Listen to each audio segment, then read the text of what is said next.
এটা আমি আগেও বলেছি যে আমি কোনোদিন আমার মনে পড়ছে না আমি এত প্রশংসা, এত রেসপন্স একটা সিনেমা বা ইভেন সবার প্রত্যেকের যেভাবে পারফরমেন্স নিয়ে আমি একটা এরকম একটা হার্ডকোর কমার্শিয়াল সিনেমা করে কবে পেয়েছি আমার মনে পড়ছে না।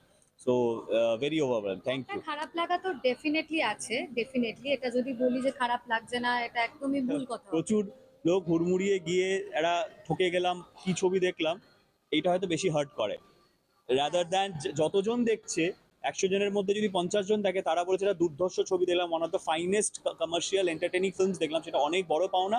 আর সিনেমা ভালো কন্টেন্ট তার ডিউস কোনো না কোনো দিন ঠিক পেয়ে যায় কোনো কিছুর একটা মাধ্যমে।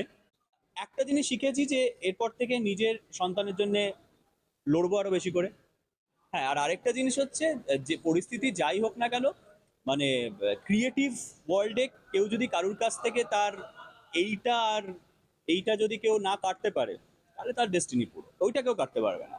I know how to make films, এবং আমি লড়ে যেতে পারি, প্রপার ভাবে জান দিয়ে দিতে পারি নিজের সিনেমা। যেটা মির্জাতেও লোকে দেখেছে, এটাতেও লোকে দেখেছে, বিং আর নিউ প্রডিউসার। আর এই লড়াইটা আমি পুরোপুরি ভাবে সেম জান দিয়ে পুরো লড়ে যাবো।